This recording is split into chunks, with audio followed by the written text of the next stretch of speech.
Միջանձնյալ և ընկերական շփման մեջ հիպոտիմը քիչ շփվող է, քիչ արձագանքող է և կատարում է ինչ-որ ֆորմալ գործողություններ։ Հիպոտիմի հոգելինգվիստիկայի բազային տենդենսը դա վերասահմանումն է, և այստեղ նույնպես նմանություն կա և հիստերոիդ, և ասթենիկ հոգետիպի մարդկանց հետ։ Միմիկան պասիվ է, մոնոտոն, սահմանափակված, որը ուղղորդվում է տխրության նոտաներով։ Սիրո և հարաբերություններում հիպոտիմի հիմնական գծերից մեկը դա սիրահարատությունն է։ Ողջույն։ Շարունակելով խոսել հոգետիպերից, ես այսօր խոսելու եմ թվով վերջին հոգետիպի մասին, ըստ Ռոբերտ Պլուչիկի և Յակ Պանքսետի։ Եվ միանգամից անցնենք այս հոգետիպին, և նա նույնպես շատ յուրահատուկ և յուրովի առանձնահատկություններով հոգետիպ է։ Հիպոտիմ կամ դեպրեսիվ տխուր հոգետիպ։ Հիպոտիմի կարգախոսն է. «Ես զոհ եմ, խղճա ինձ»։ Շատ հոգեբույժներ չեն առանձնացնում այս հոգետիպը ասթենիկ հոգետիպի մարդկանցից, քանի որ նրանց հիմքում ընկած են շատ նման տենդենսներ։ Բայց հաշվի առնելով բազային էմոցիաները, բազային վարքը և այլ շատ տարբերություններ, պետք է առանձնացնել այս երկու հոգետիպերը։ Հիպոտիմը իր ամբողջ կյանքի ընթացքում մի կողմից փորձում է գտնել խնամակալ, մյուս կողմից զուգահեռաբար փորձում է թաքնվել ամբողջ աշխարհից։ Բանն այն է, որ դեպրեսիվ տենդենսները նրանց կյանքի ընթացքում որպես կանոն հիմնված են բեկի կոգնիտիվ եռանկյան վրա։ Այսինքն, նեգատիվ վերաբերմունք սեփական անձի հանդեպ, նեգատիվ վերաբերմունք ներկա պահի հանդեպ և նեգատիվ վերաբերմունք ապագայի հանդեպ։ Այս հոգետիպի մարդիկ հիմնականում զգում են իրենց անկայուն, ոչ ադեկվատ, դեֆեկտային, հաճախ ասում են, որ անպետք են և որ մարդիկ նրանց կարիքը չունեն։ Նեգատիվի հանդեպ կախվածությունը հանգեցնում է նրան, որ հիպոտիմին թվում է, որ աշխարհը բաղկացած է անանցանելի դժվարություններից և չափազանցված պահանջներից։ Հիպոտիմը համոզված է, որ ինչ էլ լինի, արդյունքը միշտ կլինի ողբալի։ Նա որպես կանոն բոլոր փաստերը հարմարեցնում է իր կողմից նախօրոք արված հիասթափեցնող կանխատեսումների հետ, և նա տեսնում է իր ապագան դժվարություններով և կանխատեսում, այսպես ասած, խնդիրների և տանջանքների ծով։ Բացի այդ, հիպոտիմի ցանկացած գործունեություն դատապարտված է ձախողմամբ, և հետևաբար նա հաջորդ անգամ չի փորձում ինչ-որ գործունեություն սկսել։ Եվ դրա հետ կապված հիպոտիմի մոտ միշտ նկատվում է տրամադրության ցածր ֆոն։ Այս հոգետիպի հիմքում ընկած է թույլ, կպչուն և այսպես ասած արգելափակված ներվային համակարգ։ Հիպոտիմը կպչում է ինչ-որ օբյեկտի, փաստի, ժամանակի, իրադարձության, էմոցիայի, մարդու, որը նա ուներ իր անցյալ կյանքում և որը կորցրել է։ Նրա վարքի հիմքում ընկած է միանման կրկնվող վարք, այսինքն նրա վարքային ստերեոտիպը, որը մենք անվանում ենք ռեինտեգրացիա։ Այսինքն այս վարքային ստերեոտիպը ինչ-որ կարևոր և արժեքավոր բան կորցնելու վրա է, որը մարդը ուներ անցյալում, և այս վարքային ստերեոտիպի ֆունկցիան գտնել նոր խնամակալ։ Այս ամենի հետ կապված հիպոտիմի բազային էմոցիան դա տխրությունն է, ասես մարդը տխրում է իր կորստի համար։ Նման երևույթի մենք հանդիպում ենք կենդանական աշխարհում նույնպես։ Օրինակ, կաթնասունները միշտ ծանր են տանում իրենց մտերիմ արարածի կորուստը, և դա արտահայտվում է ողբալի և բողոքական ձայներով, որը նաև հանդիսանում է ցեղակիցների համար կորստի մասին ինֆորմացիա։ Հիպոտիմի բազային վարքը դա միշտ օգնություն խնդրելն է։ Նա կարծես սոցիումին ցուցադրում է, որ տվյալ պահին անհրաժեշտ է աջակցություն։ Ինչպես նշվեց, հիպոտիմի բազային էմոցիան դա տխրությունն է։ Շատ սպეციფიկ էմոցիա է, քանի որ մի կողմից նրան վերաբերվում են նեգատիվ, իսկ մյուս կողմից տխրությունը կարող է խաղալ դրական դեր մարդու կյանքում։ Տխրությունը կարող է կազմավորել ամուր հարաբերություններ մարդկանց հետ, և մարդը այսպիսի էմոցիայով սկսում է արժևորել այն մարդկանց, ում հետ կապված էր անցյալից, և փորձում է հոգ տանել նրանց մասին կամ ստանալ հոգատարություն այդ մարդկանցից։ Տխրությունը որպես բազային էմոցիա ունի իր պատճառահետևանքային հիմքը, և դա որպես կանոն անցյալի իրադարձությունների վերապրումն է, և պատճառը կարող է լինել մտերիմ մարդու կորուստը, մենակությունը, բաժանումը, հիասթափությունը, հույսերի կործանումը, նպատակին հասնելու ձախողումը և այդպես շարունակ։ Բայց ամեն դեպքում պետք չէ շփոթել տխրությունը դեպրեսիայի հետ, քանի որ դա հանդիսանում է հոգեկան խանգարում, չնայած նրան, որ տխրության և դեպրեսիայի միջև կան շատ նմանություններ։ Հիպոտիմի բնավորության հիմքում ընկած է այսպես ասած վիտալություն, այսինքն դեպրեսիայի ֆիզիկական ապրումներ վառ արտահայտված կարոտի տեսքով։ Հիպոտիմի դեպրեսիան բնորոշվում է արցունքների բացակայությամբ, նույնիսկ ամենաուժգին հոգևոր ցավի դեպքում։ Հիպոթիմը մշտապես գտնվում է կարգմանի եռանկյան մեջ, այսինքն ագրեսոր, զոհ, փրկիչ եռանկյան մասին է խոսքը։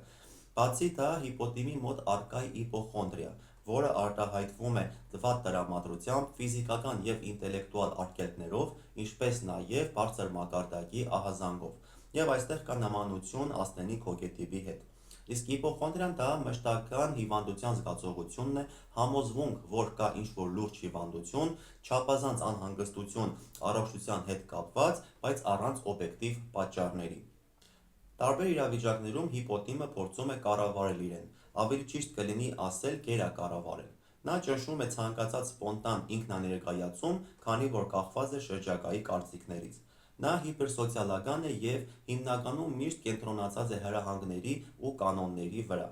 Հիպերսոցիալիզմ, այսպես ասած, դա ավել կախվածությունն է սոցիալական նորմերի պատկերացումներից։ Այսինքն հիպոթիմը հետևում է այդ պատկերացումներին ի վնաս իր սեփական կարիքների, պահանջների, ցանկությունների, ինչպես նաև ի վնաս իր և հաճախ շրջապատի կախվածությունների։ Նրա մտածելակերպի առանձնահատկության պատճառով հիպոթիմը շատ դժվար է կայացնում ինչ-որ ընտրություն, և հետևաբար նա միշտ խուսափում է պատասխանատվությունից և լուրջ որոշումներից։ Բայց այնուամենայնիվ, եթե հիպոթիմը որոշում է կայացնում և չի կատարում այդ որոշումը, նա սկսում է արտարանալ և մեղքը գցել ուրիշների վրա։ Հիպոթիմը միշտ թերահավատ է և կասկածամիտ, և դա արտահայտվում է անլիարժեքության կոմպլեքսի և զոհաբերության տեսքով։ Խուսափելով սոցիումից, հիպոթիմը ձգտում է մենակության, ինչ-որ ազատության, բայց բանն այն է, որ նա ազատվելով իր նախկին շփումից և շրջապատից, հույս ունի, որ կստանա նոր զրուցակից, որը կհամապատասխանի իր ակնկալիքներին։ Հիպոթիմը միշտ ցանկանում է ստանալ այնպիսի շրջապատ, զուգընկեր, գործընկեր, գործատու, որոնք խոսք կտանեն նրա մասին, կաջակցեն նրան, ինչպես նաև թույլ կտան հիպոթիմին զգալ պաշտպանված։ Հիպոթիմի հոգելինգվիստիկայի բազային տենդենսը դա վերասահմանումն է, և այստեղ նույնպես նմանություն կա և հիստերոիդ, և աստենիկ հոգետիպի մարդկանց հետ։ Հիպոթիմի խոսքում որպես կանոն կարելի է նկատել բողոքներ և օգնության խնդրանքներ, քանի որ հիպոթիմը ունի սկզբունք, որ մարդիկ պետք է օգնեն իրեն։ Եվ եթե շրջական փորձում է օգնել հիպոթիմին, ապա նա ցանկացած կանխատեսում, տարբերակ, առաջարկ սկսում է կործանել։ Այլ խոսքերով ասած, վերասահմանում է նեգատիվ անանցանելի խնդիրների տեսքով, քանի որ հիպոթիմը միշտ վստահ է, որ ցանկացած մետաղադրամ ունի իր հակառակ կողմը։ Միմիկա և պանտոմիմիկա։ Հիպոթիմի ժեստերը դանդաղ են և արգելափակված։ Եթե հիպոթիմը կատարում է ինչ-որ գործողություն, ապա օգտագործում է այսպես ասած ժեստեր, հրահանգներ։ Լինելով մարդկանց մեջ, հիպոթիմը փորձում է փոքրացնել իր մարմինը։ Նա նստում է կոր, գլուխը և հայացքը միշտ ներքև, և հայացքը վերև շատ չի բարձրանում։ Ինչպես նաև հիպոթիմի մարմնում կարելի է նկատել ինչ-որ շարժական արգելք, որը արտահայտվում է նմանատիպ գործողությունների կրկնությամբ։ Իսկ հիպոթիմի քայլվածքը դանդաղ է, ոչ տապողական, կարծես ծերունու քայլվածք լինի։ Միմիկան պասիվ է, մոնոտոն, սահմանափակված, որը ուղղորդվում է տխրության նոտաներով։ Կարծես հիպոթիմի դեմքին գրված է. ամեն ինչ վատ է և էլ ավելի վատ կլինի։ Ինչպես նաև տխրության էմոցիայի պատճառով կարելի է դեմքին նկատել ամբարտավանություն և պեդանտիզմ։ Հագուստում հիպոթիմը նախընտրում է մոնոտոն մոխրագույն և սև հագուստ։ Նա չի ուզում արտաքինով ուշադրություն գրավել, հետևաբար խուսափում է ցանկացած վառ երանգներից և աքսեսուարներից։ Նրա հագուստում չկան կոնտրաստ երանգներ և դետալներ, քանի որ դրանք որպես կանոն ավելի համապատասխանում են ուրախության էմոցիայի հետ։ Հիպոթիմը իր բնակարանը զարդարում է գեղեցիկ իրերով, բայց դա անում է նրա համար, որպեսզի ցուցաբերի, որ նույնիսկ այսպիսի գեղեցիկ իրերը չեն կարող զարդարել իր տխուր կյանքը։ Կամ կարող է լինել հակառակը, տանը զարդարված լինի ինչ-որ թանկարժեք իրերով, բայց տանը լինի թափթփված վիճակ։ Եվ դրանով հիպոթիմը կարծես ուզում է ասել սոցիումին, որ տեսեք, ես գնել եմ այս թանկարժեք իրը, բայց այն չի սազում, և ես չեմ կարող կառավարել տան մաքրությունը և կարգուկանոնը։ Այսպես թե այնպես տարածքը պետք է միշտ հիպոթիմին օգնի մնալ տանջանքների մեջ։ Շփում և վարք։ Որպես կանոն հիպոթիմը խառնվածքով ֆլեգմատիկ է, տխուր, անտարբեր և ապաթիայով։ Ծանոթության ժամանակ հիպոթիմը ցուցադրում է դաստիարակություն, հարգալից վարք և բարձր մակարդակի անկեղծություն։ Հարաբերության առաջին էտապում հիպոթիմը դրսևորում է իրեն որպես ինտելեկտուալ մարդ պոզիտիվ արտահայտված տեսքով, ինչպես նաև ցուցադրում է գիտության ինչ-որ ոլորտի հակվածություն։ Հիպոթիմը կարողանում է կենտրոնանալ գլխավորի վրա և որպես կանոն ունի շատ լավ ինտուիցիա։ Լինելով ռեալիստ, հիպոթիմը շատ հստակ հասկանում է այն տարբերակները, որոնք հանգեցնում են ձախողման, և հստակ տեսնում է իրադարձության նեգատիվ զարգացումը։ Հիպոթիմը բավական իմաստուն, հեռատես և զգույշ մարդ է, որին նաև օգնում է բարձր մակարդակի ահազանգը։ Գործնական միջավայրում հրաշալի պրոֆեսիոնալներ են, պունկտուալ են, պարզաճանաչ և կատարում են բոլոր առաջադրանքները, որոնք տրվում են իրենց։ Միջանձնյա և ընկերական շփման մեջ հիպոթիմը քիչ շփվող է, քիչ արձագանքող է և կատարում է ինչ-որ ֆորմալ գործողություններ, ինչպես նաև նա քիչ զգայուն է մտերիմների ապրումների վրա և կարեկցելու փոխարեն փորձում է դաստիարակել և սովորեցնել նրանց։ Իր հաղորդակցման հմտությունների ցածր մակարդակից հիպոթիմը այսպես ասած ապրում է գրքերի, ֆիլմերի և գաղափարների աշխարհում, և այս աշխարհում նա համոզվում է, որ մարդիկ առաջ ունեին ավելի նուրբ հոգևոր կազմակերպվածություն և ավելի բարոյական էին, որը ժամանակակից աշխարհում ցավոք չկա։ Սիրո և հարաբերություններում հիպոթիմի հիմնական գծերից մեկը դա սիրահարատությունն է, որը կարող է համադրվել միայնակ կյանքով կամ շատ ուշ ամուսնությամբ։ Բանն այն է, որ հիպոթիմը չի կարող գտնել իր կյանքի միակ սիրուն և կենտրոնանալ նրա վրա, և դա կապված է նրա ներվային համակարգի արգելափակումների, ինչպես նաև նախկին հարաբերությունների վրա կենտրոնանալու հետ։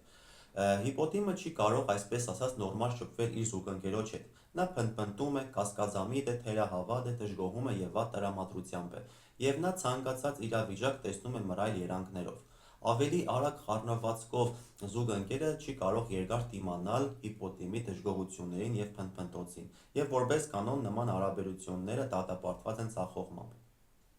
Պրոֆեսիոնալ գործունեության մեջ հիպոթիմը նախընտրում է այնպիսի աշխատանք, որտեղ անհրաժեշտ է գործառություն, ենթարկվել և զսպել գայթակղությունը։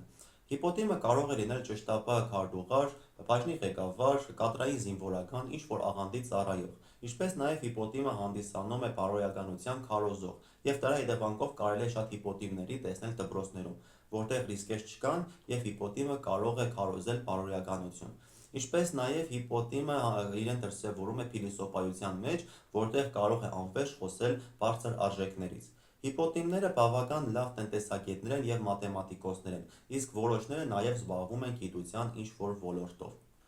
Վերակառուցվել և դեզադապտացիա։ Վերակառուցվել բավական բարդ է այս հոգետիպին նրա կասկածամտության, թերահավատության և նեգատիվ հետադարձ կապի պատճառով։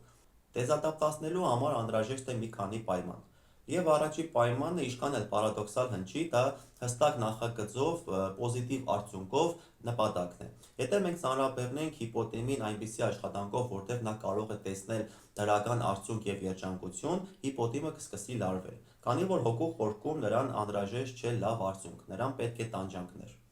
Երկրորդ պայմանը դա հետևյալն է. պետք չէ հիպոթիմին տալ չափանիշների, հիերարխիայի կամ պատասխանատվության մակարդակների մասին ինֆորմացիա։ Հիշենք, որ հիպոթիմի մոտ հակվածություն կա մեղքը գցել ուրիշների վրա, և օրինակ, եթե ինչ-որ պրոյեկտի մեջ հիպոթիմը չգիտի, թե ով ինչի համար է պատասխանատու, դա անգիտակից մակարդակում հիպոթիմին հունից դուրս կհանի։ Եվ երրորդ պայմանը, հիշենք, որ հիպոթիմը միշտ խոսում է անցյալից, գտնվում է այնտեղ և անցյալի իրադարձությունները բաժանում է դետալների, որպեսզի գտնի ինչ-որ կարևոր և արժեքավոր բան։ Եվ եթե խախտենք այդ տենդենսը, օրինակ խոսենք ապագայի մասին, ապա հիպոթիմը կցուցադրի ագրեսիա։ Հանցագործ բնութագիր։ Հիպոթիմները աստղների նման դասում են ոչ հանցագործ հոգետիպերի շարքին։ Չնայած նրան, որ նրանք կարող են կատարել ինչ-որ անտիսոցիալական գործողություններ, սակայն ծայրահեղ հազվադեպ։ Եվ պետք է շատ ճշգրտորեն պարզել, որ տվյալ մարդը պատկանում է հիպոթիմ հոգետիպին, որպեսզի նրան դասել անմեղների շարքին։ Իսկ դա անելը բավական հեշտ է։ Հիպոթիմը միշտ խոսում է անցյալից, բողոքում է ժամանակակից աշխարհից և ցանկացած առաջարկին և ասվածին տալիս նեգատիվ կարծիք, որը անցնում է իր տրամաբանության պրիզմայի միջով։ Այս ամենը հիպոթիմ հոգետիպի մասին։ Հուսով եմ հավանեցիք տեսանյութը և կկարողանաք այս գիտելիքները օգտագործել ձեր առօրյայում։ Եվ չնայած նրան, որ ես արդեն ավարտեցի այսպես ասած հոգետիպերի թեման, բայց բաժանորդագրվեք ալիքին, քանի որ առաջիկայում ես խոսելու եմ այլ շատ հետաքրքիր թեմաների մասին։ Մինչ նոր հանդիպում։